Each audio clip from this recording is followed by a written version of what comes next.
అందరికీ నమస్కారం అండి. నా పేరు ఏనుగంటి వెంకటకృష్ణారావు. పల్నాడు జిల్లా రుంచర్ల మండలం తుంగపాడు గ్రామానికి చెందిన ఒక దివ్యాంగుడిని. రాష్ట్ర దివ్యాంగుల సెక్రటరీగా కూడా పనిచేస్తున్నాను. నవభారత్ దివ్యాంగుల సంక్షేమ సంఘం స్టేట్ సెక్రటరీగా కూడా పనిచేస్తున్నాను. ముందుగా భూమాత నన్ను కన్నా తల్లిదండ్రులకి, అట్లాగే నాకు విద్యాబుద్ధులు నేర్పించి నా గురువులు గారికి, ఇంపాక్ట్ ఫౌండేషన్ ద్వారా మన బ్రతుకు ఒక అర్థం ఉండాలి, పరమార్థం ఉండాలని చెప్పి తెలియజేసిన గురువు గారికి, గంప నాగేశ్వరరావు గారికి, స్టెప్ ఫౌండేషన్ ద్వారా నాకు మెరుగులు తీస్తున్న మా అన్నయ్య డాక్టర్ ప్రత్యూష సుబ్బారావు గారు, ప్రముఖ సైకాలజిస్టు, సమాజానికి ఎంతో మేలు చేయాలని తపన పడే ఒక గొప్ప వ్యక్తి. అట్లాగే విశ్వ సంపద ఫౌండేషన్ ద్వారా నాకు కొంత ట్రైనింగ్ ఇస్తున్న శ్రీ చంద్రశేఖర్ గారికి మీ అందరికి కూడా హృదయపూర్వక నమస్కారాలు తెలియజేస్తూ ఒక చిన్న విషయాన్ని మీకు తెలియజేయాలనుకుంటున్నానండి. దయచేసి అందరూ విని మీ వంతుగా మీరు సహకారం అందిస్తారని చెప్పి ఆశిస్తూ,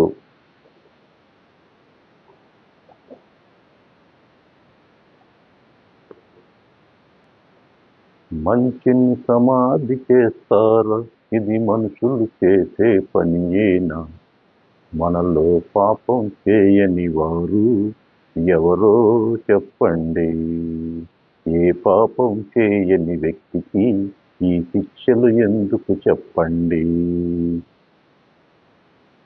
మంచిని సమాధి చేస్తారా, ఇది మనుషులు చేసే పనియేనా.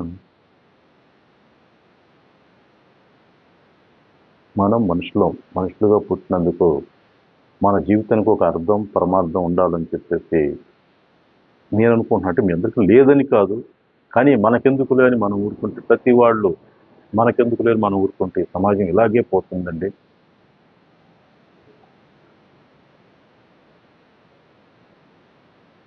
ఏబి వెంకటేశ్వరరావు గారు అనే ఐపీఎస్ ఆఫీసర్, నీతికి నిజాయితీకి మారుపేరు. ఆయన అవినీతి అనే మత్తేసి ఏ అవినీతి చేయని ఆయన్ని ప్రస్తుతం రాష్ట్ర ప్రభుత్వం మూర్ఖుడి చేతిలో రాయిలాగా ప్రభుత్వం ఈ యొక్క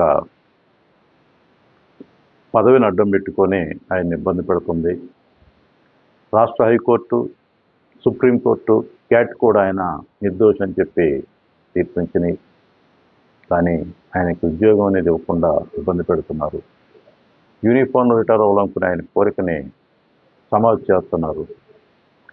మనిషిగా పుట్టిన మనం, మానవత్వం ఉన్న మనం ప్రతి ఒక్కళ్ళం ఈ సమస్య మీద మన వంతుగా పోరాటం చేస్తూ ఈ సమస్యని భారత రాష్ట్ర ప్రభుత్వం దృష్టికి, అట్లాగే ఐపీఎస్ అకాడమీ దృష్టికి, వీళ్ళందరూ ఎందుకు కళ్ళు మూసుకొని కూర్చున్నారో అర్థం కావట్లేదు. మేధావులు, యువకులు, మానవత్వం ప్రతి వారు ఈ విషయంలో స్పందించాలా. మనకున్నది రెండు కులాలు, మంచి చెడు. మంచిగా ఉండే మనం మంచిని సపోర్ట్ చేద్దాం, మంచిని బ్రతికిస్తే ఆ మంచిని చూసి మరో 10 మంది మంచోళ్ళు తయారవుతారు. చెడుని మనం బ్రతికిస్తే ఆ చెడునిలో ఉండలేక మనం కూడా మాడి మసి అయిపోతాం. అందుకని ప్రియమైన మిత్రులారా, మనందరం మన వంతుగా ఆయనకి మేము సైతం మీ పోరాటానికి సహకారం అందిస్తామని చెప్పేసి, నా వంతుగా నేను కూడా ఈ పోరాటంలో ముందడుగేస్తూ ఆ భగవంతుని కూడా ప్రార్థిస్తున్నా, వెంకటేశ్వర స్వామిని. స్వామి, నేను నా పల్నాడు జిల్లా నుంచి బయలుదేరి